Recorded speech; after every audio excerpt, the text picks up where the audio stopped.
Reels वाली बहू। प्रज्ञा को रील्स बनाने का बड़ा ही क्रेज है और वो दिन भर रील्स बनाती रहती है। खाते पीते घूमते फिरते घर में कॉलेज में रील्स बनाने के कारण प्रज्ञा पूरे कॉलेज में हाईलाइटेड है। जहां उसकी रील्स सभी को पसंद आते हैं, वहीं मनीषा चिंता में डूबी रहती है।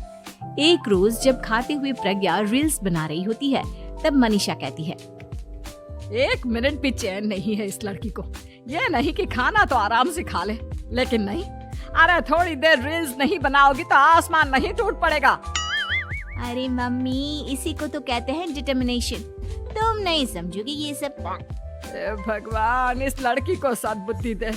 जब देखो तब टेढ़ा बाका मुंह बनाती रहती है।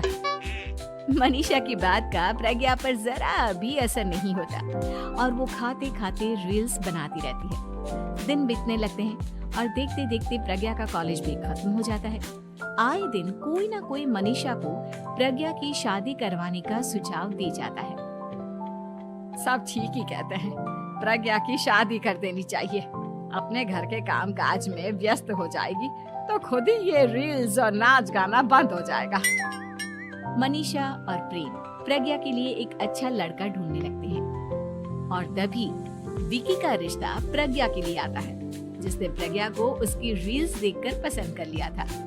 अगले दिन विकी अपने माता पिता के साथ प्रज्ञा के घर पहुंच जाता है और प्रज्ञा साड़ी पहने हाथों में चाय की ट्रे लिए उनके सामने आती है।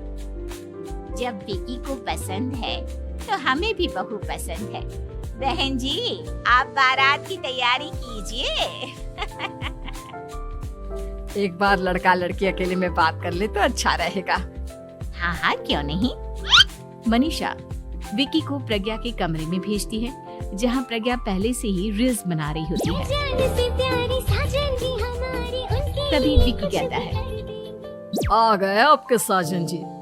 हमारे साथ ये रील्स कंप्लीट करती तो और भी अच्छा रहता। अच्छा जी, अब आ ही गए हैं तो बना ही लेती हूँ आपके साथ।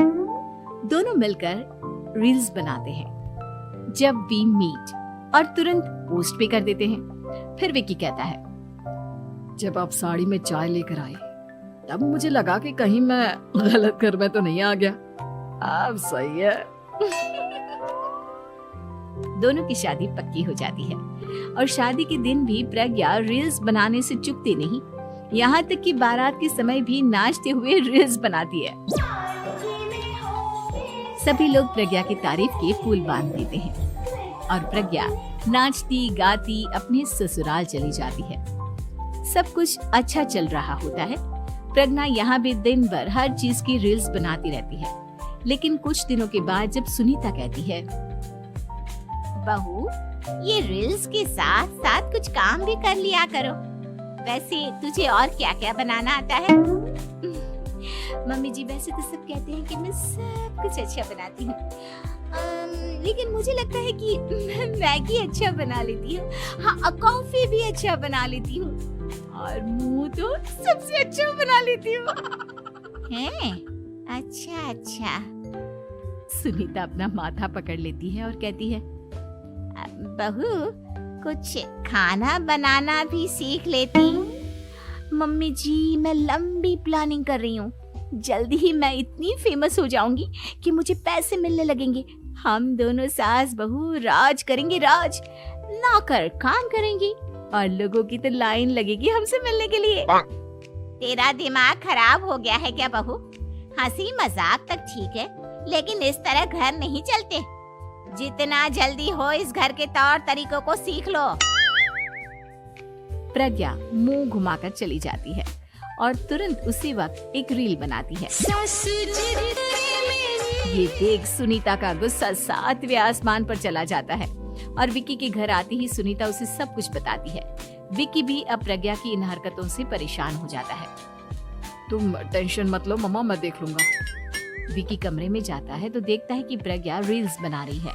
विकी बड़े ही प्यार से प्रज्ञा से कहता है, प्रज्ञा, इन सब के लिए मैं तुम्हें मना नहीं कर रहा हूँ, लेकिन फिर भी हर वक्त तो ये अच्छा नहीं लगता ना। समझने की कोशिश करो, मुझे भी तुम्हारा थोड़ा वक्त चाहिए। मैं जब ऑफिस से आता हूँ तो मुझे समय देने की जगह इसी में लगी रहती है। तुम ज्यादा ही सोच रहे हो। तुम भी मेरे साथ रील्स बनाओ ना, तुम्हें भी बहुत अच्छा लगेगा। तुम्हें इज्जत से कोई बात समझ में नहीं आती क्या? दिमाग खराब हो गया है तुम्हारा इस चकाचौंध से। अगर तुमने अपना रवैया नहीं बदला तो मैं तुमसे दूर चला जाऊंगा। तुम ही रिश्ता लेकर आए थे, मुझे लड़कों की कमी नहीं थी और ना आज है। विकी दरवाजा पटक कर चला जाता है। धीरे धीरे विकी प्रज्ञा से दूर होता जाता है।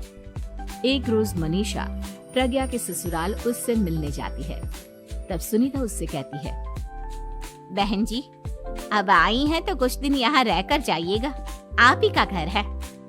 हाँ मम्मी, बहुत दिन हो गए तुम्हारे साथ एक भी रील नहीं बनाई मैंने। प्रज्ञा तुरंत अपने फोन में रील्स ऑन कर लेती है। ये सब मुझसे नहीं होता। तेरा ये भूत अभी तक नहीं उतरा क्या?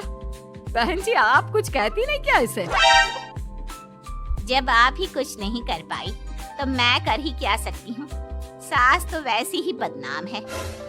शाम को घर की लाइट चली जाती है और मनीषा प्रज्ञा से कहती है, मेरे घुटनों में बहुत दर्द हो रहा है, तू लाइट का कुछ इंतजाम करना बेटा। अच्छा, कैंडल जला देती हूँ मम्मा। प्रज्ञा गाते हुए कैंडल जलाती है और खिड़की के पर्दे के पास रख देती है।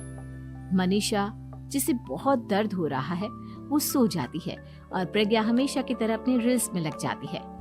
उधर कैंडल की वजह से पर्दा आग पकड़ लेता है और मनीषा के कमरे में आग लग जाती है। बचाओ, कोई है, बचाओ। सभी भागते हैं और विकी कमरे की आग बुझाने में लग जाता है, लेकिन तब तक मनीषा आधी जल चुकी थी। मनीषा की हालत देख प्रज्ञा रोने लगती है। विकी मनीषा को तुरंत हॉस्पिटल ले जाता है और उसे एडमिट कराता है। विकी प्रज्ञा से कहता है, देख लिया ना, तुम्हारे इस नाच गाने की वजह से आज तुम्हारी माँ की जान जाते जाते रह गई। अब पता नहीं तुम और क्या चाहती हो। उधर डॉक्टर कहते हैं, इनकी हालत बहुत नाजुक है, आधे से ज्यादा जल चुकी है। प्रज्ञा रोती हुई मंदिर में जाती है और भगवान के आगे जाकर कहती है, भगवान, मेरी माँ को ठीक कर दो। मैं कसम खाती हूँ, हाथ से ये रील्स बनाना छोड़ दूंगी। बस मुझे मेरी माँ वापस मिल जाए। 2 दिन बीत जाते हैं और मनीषा खतरे से बाहर आ जाती है। पेशेंट अब ठीक है, आप लोग उनसे मिल सकते हो। सब कोई मनीषा से मिलता है और प्रज्ञा सबके सामने अपना फोन तोड़ देती है। मुझे माफ कर दो मम्मा, मैंने तुम लोगों की बातों को नजरअंदाज किया। बेटा, कोई भी चीज जरूरत से ज्यादा खराब है। मैंने तुम्हें रील्स बनाने से कभी मना नहीं किया, लेकिन हर वक्त एक ही चीज तो सही नहीं है। मैं समझ गई हूँ मम्मा, आई एम सॉरी। प्रज्ञा उस दिन से रील्स बनाना छोड़ देती है और पूरी तरह से अपने घर में लग जाती है।